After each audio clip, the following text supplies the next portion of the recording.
या रब ये मसावात का अंदाज़ है कैसा, या रब ये मसावात का अंदाज़ है कैसा, हिस्से में क्यों गरीब के बेचारगी रही। मैं रिजवी एक बार फिर आपके सामने, और मेरा लाइव लगातार बार बार काटा जा रहा है। इस वक्त मैं मौलाना कलीम सिद्दीकी साहब के घर के बाहर आपको दिखा रही हूँ। ये देखिए मौलाना कलीम सिद्दीकी साहब का ये घर है, जहाँ आज सुबह 9 बजे से ATS ने और दिल्ली पुलिस ने रेड मारी थी। यहाँ हमने मिला कुछ नहीं है, बस उल्टे सीधे इल्ज़ामात, उल्टी सीधे अफवाहें, और इसके अलावा कुछ नहीं। ये मौलाना कलीम सिद्दीकी साहब का मकान के बाहर मैं आपको दिखा रही हूँ। ये प्रेस वाले हैं, काफ़ी डरी हुई गली है। काफ़ी लोगों से मैंने बात करने की कोशिश करी, इवन जबकि मैं घर जानती थी, मुझे फिर भी किसी ने उनका घर बताने की जहमत गवारा नहीं करी है। बराबर में यहाँ पर शाहीन मस्जिद है, मैंने शाहीन मस्जिद में भी पूछा कि भाई मौलाना कलीम सिद्दीकी साहब का घर कौन सा है। हालांकि मुझे पता था, उसके बावजूद भी ये लोग इतने डरे हुए हैं, इतने डरे हुए हैं कि इन्होंने मुझे मौलाना कलीम सिद्दीकी साहब के बारे में कुछ नहीं बताया। मौलाना कलीम सिद्दीकी साहब जो सारी ज़िंदगी आपके लिए काम करते रहे, मौलाना कलीम सिद्दीकी साहब जिन्होंने हमेशा एक अल्लाह की बात करी, एक सीधे सच्चे रास्ते की बात करी। मौलाना कलीम सिद्दीकी साहब जब बोलते थे तो ऐसा लगता था कि बिल्कुल शहद घोल रहे हैं। मौलाना कलीम सिद्दीकी साहब जिन्होंने कभी नफ़रत की बात नहीं करी, मौलाना कलीम सिद्दीकी साहब जिन्होंने कभी बंटवारे की बात नहीं करी, मौलाना कलीम सिद्दीकी साहब जिन्होंने हमेशा इंसानियत को प्रमोट करा। आज वो मौलाना कलीम सिद्दीकी साहब जिनको उत्तर प्रदेश के चुनाव जीतने के लिए एक बलि का बकरा बनाकर जेल की जीनत बना दिया गया है। और धिक्कार है हमारी कौम पर, हम लोगों पर, कि हम कोई भी आवाज़ उठाने को तैयार नहीं है। आज ATS मौलाना कलीम सिद्दीकी साहब के घर आती है और एक लंबा सा फर्रा यहाँ पर छाप कर चली जाती है, जिसमें डिफरेंट टाइप की इन्होंने दिफाएँ लगाई हैं। मैं आपको वो भी दिखाती हूँ। देखिए मैं अपने बैक कैमरे से खोलकर आपको दिखा रही हूँ कि ये वो दिफाएँ हैं जो मौलाना कलीम सिद्दीकी साहब के ऊपर मुसल्लत करी गई हैं। कोई सबूत ATS के पास नहीं है, कोई सबूत दिल्ली पुलिस के पास नहीं है, उसके बावजूद मौलाना कलीम सिद्दीकी साहब को परेशान करा जा रहा है। और अफसोस है हमारे मिल्लत के उन ठेकेदारों के ऊपर के जो मौलाना कलीम सिद्दीकी साहब के लिए बोलने को तैयार नहीं है। तमाम लोग आपस में डरे हुए हैं। पूरी गली में एक दहशत का और एक डर का माहौल है। 3 घंटे तक यहाँ पर ATS और दिल्ली पुलिस का तांडव चलता रहा। 3 घंटे तक यहाँ पर कार्रवाई होती रही। 3 घंटे तक यहाँ पर नामालूम कौन सी ऐसी चीज़ों को ढूंढा जाता रहा जिससे मौलाना कलीम सिद्दीकी को जेल की जीनत बनाकर उन्हें जेल से बाहर ना निकाला जा सके। मैंने बहुत सारे लोगों से बात करने की कोशिश करी, लेकिन सब लोग इतने डरे हुए हैं कि सबको शायद अपनी ज़िंदगी प्यारी है। सब लोग ये सोचते हैं मौलाना कलीम सिद्दीकी साहब चले गए तो कोई बात नहीं, उनको वो अल्लाह बचा लेगा जिसके लिए वो काम करते थे। लेकिन हमें कौन बचाएगा? हम तो मोदी सरकार के मारे हैं, हम तो UP के मारे हैं, और हम मीम वाले हैं, हम उर्दू वाले हैं, तो शायद हमें भी पुलिस कहीं ना कहीं उठा ले। ये जो डर की राजनीति हमारे समाज में करी जा रही है, और शायद कहीं ना कहीं इसमें UP पुलिस, ATS और दिल्ली पुलिस, हरियाणा पुलिस और RSS वाले कामयाब होते साफ नज़र आते हैं कि उनका जो एक मिशन था कि वो डरा कर राजनीति करना चाहते थे, और वो इसमें कहीं ना कहीं कामयाब हो गए। मौलाना कलीम सिद्दीकी साहब पर एक इल्ज़ाम है कि मौलाना कलीम सिद्दीकी साहब ने 3 करोड़ रुपए इंटरनेशनल फंडिंग करी ताकि भारत के तमाम मुसलमानों को पकड़ पकड़ कर जबरन पैसे दे देकर मुसलमान बनाया जा सके। कमाल की बात यह कि जिस इलाके में मौलाना कलीम सिद्दीकी साहब की रिहाइश है, यानी ओखला में, यहाँ पर 6-6 करोड़ के फ्लैट मिलते हैं। 6-6 करोड़ के जिस इलाके में फ्लैट मिलते हों, वहाँ पर मौलाना कलीम सिद्दीकी साहब पूरे भारत के नॉन मुस्लिम समाज को 3 करोड़ में किस तरह मुसलमान बना सकते हैं। एक बात को मैं अगर समझ भी लेती हूँ, चलो मौलाना कलीम सिद्दीकी साहब ने ये पहल करी थी, तो कहाँ है वो फर्जी मज़हब के ठेकेदार जो अपना आपको कहते हैं कि हम हिंदू राष्ट्र का ठेका उठाए हुए, तो वो क्यों नहीं पहल करते? वो क्यों इतना पैसा लेके ये RSS की तंजीमें कहाँ अफीम चाट कर पड़ी हुई हैं, जिनके पास अंबानी ग्रुप के पास, अदानी ग्रुप के पास, टाटा ग्रुप के पास, RS संगठन के पास अरबों खरबों का पैसा है, तो वो वाला पैसा क्यों नहीं खर्च करती? वो पैसा क्यों नहीं मुस्लिम समाज में बांटकर उनको हिंदू बनाने की कोशिश करती? क्योंकि मुसलमान समाज तो वैसे भी इनके बगौल पंक्चर वाला है, अब्दुल्ला है, आतंकी है, 2-2 रुपए वाला है। तो जो मुसलमान खुद इतना गरीब है, जो सिर्फ बिरयानी नहारी तहारी के ठेले लगाता हो, या फिर इस तरह के काम करता हो कि कहीं वेल्डिंग हो, कहीं पंक्चर हो, तो कौन सा समाज आगे आता है? तो शायद सिर्फ मुस्लिम समाज ही को टारगेट करा जाता है। तो जब हमारा समाज यानी मुस्लिम समाज इतना पिछड़ा हुआ है, तो ये आरएसएस की तंजीमें, ये तमाम आरएसएस वाले क्यों नहीं कोशिश करते हैं, क्यों नहीं पैसा फेंक के इन लोगों का जबरन धर्म परिवर्तन कराते हैं? अरे जनाब, अगर धर्म जबरन ही परिवर्तन होना होता तो जब शासन में मुग़ल यहाँ पर आए थे तो भारत में ना तो कोई एक मंदिर मिलता, ना कोई यहाँ पर एक भी मेरा नॉन मुस्लिम समाज का बंदा मिलता। ये तमाम की तमाम जो स्ट्रैटेजी है कि मुसलमानों को बदनाम करने के लिए जो एक लहर निकाली गई है कि मुसलमान को भगवा भी बना दिया जाता है, मुसलमान को आतंकवादी भी बना दिया जाता है, मुसलमान का मॉब लिंचिंग भी कर दी जाती है, मुसलमान की बेटियों के लिए गलत गलत अल्फाज भी बोले जाते हैं, मुसलमानों के धर्मगो को गालियाँ दी जाती हैं, मुसलमानों के मदारिस को गालियाँ दी जाती हैं।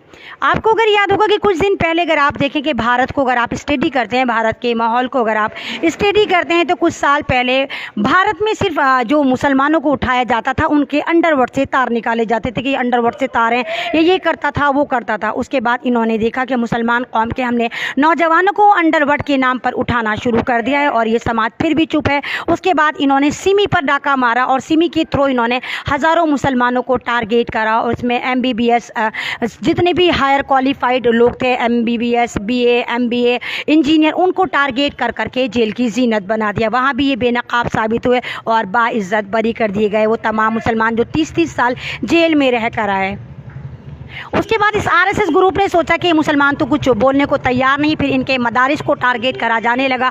मदारिस को डायरेक्ट इन्होंने कहा कि यहाँ पर आतंकवाद के अड्डे चलाए जाते हैं, लेकिन मेरी कौम यहाँ भी चुप बैठी रही। उसके बाद मसाजिद को टारगेट करा जाता है, मेरी कौम फिर भी चुप बैठी रहती है। उसके बाद ये देखते हैं कि लगातार हमने मसाजिद को, मदरसों को, पूरी मुस्लिम कम्युनिटी को बदनाम करना शुरू कर दिया है, तो अब हम इनके कलाम पाक को टारगेट करते हैं। कलाम पाक को टारगेट करा जाता है, मेरे कलाम पाक को गालियाँ दी जाती हैं, मुसलमान समाज फिर भी चुप रहता है। फिर मेरे रसूल पाक की शान में गुस्ताखियाँ करी जाती हैं। जो लोग गुस्ताखियाँ करते हैं बाकायदा उनको Z+Y+ सिक्योरिटी दी जाती है, लेकिन उनके खिलाफ कोई कार्रवाई नहीं करी जाती। जब ये लोग देखते हैं कि तमाम हथकंडे अपनाने के बाद भी ये कौम जागने को तैयार नहीं है, तो उसके बाद हमारे धर्म गुरुओं पर हमला करा जाता है। पहले मौलाना गौतम साहब को उठाया जाता है, मौलाना जहांगीर साहब को उठाया जाता है, फिर इस शिकंजे में मौलाना कलीम सिद्दीकी साहब को भी फंसा दिया जाता है। उस वक्त जब वो मेरठ की एक मस्जिद से नमाज पढ़कर निकल रहे थे, मौलाना कलीम सिद्दीकी साहब जो एक ऐसा नाम है जिनको भारत ही नहीं पूरी दुनिया इज्जत देती। मौलाना कलीम सिद्दीकी साहब खतौली एक छोटा सा कस्बा है, वहाँ पर एक छोटा सा प्यारा सा गांव है,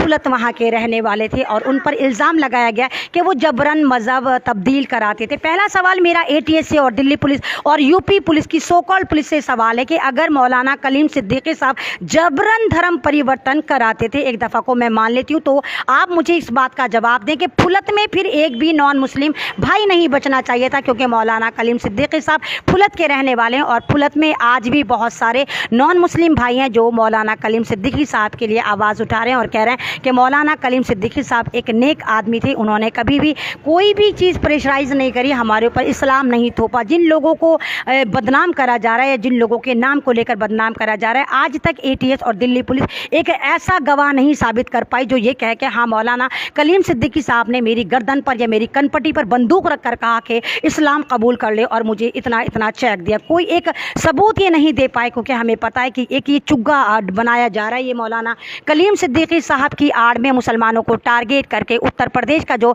इलेक्शन जीतने की इनकी तैयारी है, और जिस तरह आपने देखा कि उत्तर प्रदेश में अभी एक बहुत बड़े महंत को, एक अखाड़ा परिषद के महंत को किस तरह कत्ल करवा देती है योगी सरकार, ये फेंटाकोला बाबा, और कह देती है कि सुसाइड कराए। अभी आप देखिए कि किस तरह अदानी के पोर्ट पर करोड़ों की अफीम पकड़ी जाती है, करोड़ों की अफीम पकड़ी जाती है, लेकिन तमाम लोग चुप रहते हैं। और सोशल मीडिया पर इस वक्त क्या चल रहा है कि शाहरुख खान का बेटा आर्यन खान अफीम के साथ पकड़ा गया, शाहरुख खान के बेटे को बदनाम करने के लिए, क्योंकि वो खान है, उसके नाम के आगे खान लगा हुआ है। जबकि अगर आप शाहरुख खान की फैमिली को देखें तो उनके अंदर एक भी अलामात, एक भी सिम्टम मुसलमानों वाला नज़र नहीं आता है। उनकी वाइफ गौरी खान है, उनका बेटा आर्यन खान जो एक अजीब किस्म के नशे वशे भी करता है, या इधर उधर भी घूमता है, एक रॉयल पार्टियां करता है। जिस क्रूज़ में वो पकड़ा जाता है, जिस क्रूज़ में वो जा रहा होता है, 1700 लोग थे। तो सवाल ये बनता है क्या वो 1700 लोग जो थे, या 17 जो कॉरपोरेट घराने के थे, फिल्म इंडस्ट्रीज़ के घराने के थे, या नेताओं की बेटियां और बेटे थे, और पूरे हिंदुस्तान के मिलेनियर उस शिप में गए थे, 1700 थे,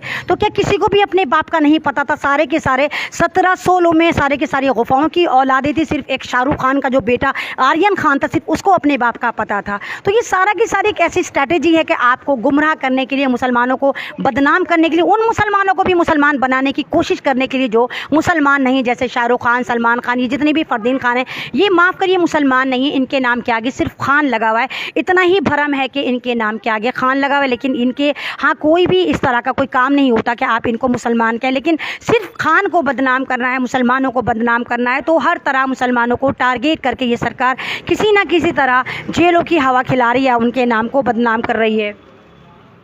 मौलाना कलीम सिद्दीकी साहब के लिए बहुत कम आवाज़ें उठ रही हैं। मौलाना कलीम सिद्दीकी साहब जो एक इस्लाम की धरोहर है, मौलाना कलीम सिद्दीकी साहब की जो पहुंच है, मौलाना कलीम सिद्दीकी साहब की जो एक पहचान है, वो भारत में नहीं तमाम दुनिया में है। और मैं लगातार आपसे कह रही हूँ कि मैं यहाँ पर बहुत पॉजिटिव साइन देखती हूँ। मुझे लगता है कि मौलाना कलीम सिद्दीकी साहब को मेरे रब ने चुना है कि ताकि मौलाना कलीम सिद्दीकी साहब जिस जेल में जाए वहाँ भी इस्लाम की तूती बोले, वहाँ भी जितने क्रिमिनल हैं जो जेल में पड़े हुए हैं ये भी अल्लाह को माने और अल्लाह के बताए हुए रास्ते पर, सीधे रास्ते पर चलना शुरू कर दें।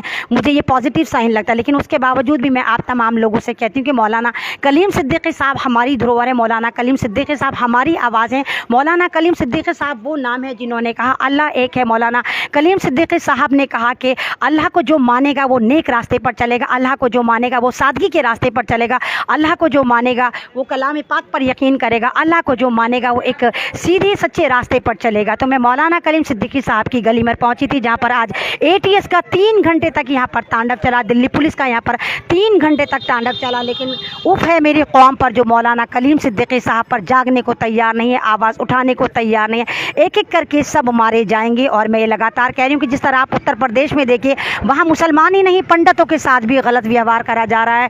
आप वहाँ पर देखिए कि हर कौम को पीटा जा रहा है, चाहे वो दलित समाज हो, चाहे वो मुस्लिम समाज हो, चाहे वो पंडित समाज हो, हर एक को ये उत्तर प्रदेश और RSS लगातार टारगेट कर रहे हैं। क्योंकि मौलाना कलीम सिद्दीकी साहब एक बहुत बड़ी मुसलमानों की आवाज़ है, इसलिए उन पर यह घटिया इल्ज़ाम लगाया जा रहा है कि 3 करोड़ की फंडिंग लेकर वो जबरन पूरे भारत के मुसलमानों को पूरे भारत के नॉन मुस्लिम भाइयों को इस्लाम कबूल करवाना चाहते थे और जबरन धर्म परिवर्तन कराना चाहते थे। जबकि अभी तक ATS के पास कोई फूटी कौड़ी का एक सबूत नहीं मिला। मैं अमन रिजवी इस वक्त आपको ओखला शाहीन बाग से मौलाना कलीम सिद्दीकी साहब के उस घर से लाइव करके दिखा रही हूँ, जहाँ आज ATS ने 3 घंटे यहाँ तांडव करा, उनके घर में तलाशियाँ ली और उनको कुछ नहीं मिला और फिर वहाँ पर वो एक नोट लगाकर चले गए। लाइव आपको अच्छा लगता है तो इस आवाज़ को दूर तक पहुँचाइए कि मौलाना कलीम सिद्दीकी साहब हमारी धरोहर हैं, मौलाना कलीम सिद्दीकी साहब इस्लाम की धरोहर है, मौलाना कलीम सिद्दीकी साहब हमारे लिए जेल गए हैं। मौलाना कलीम सिद्दीकी साहब एक ऐसा नाम है कि अगर हम जैसे छोटे मोटे अमन रिजवी उन पर कुर्बान हो जाएं तो ये हमारी खुशनसीबी होगी। शुक्रिया, अल्लाह हाफिज़।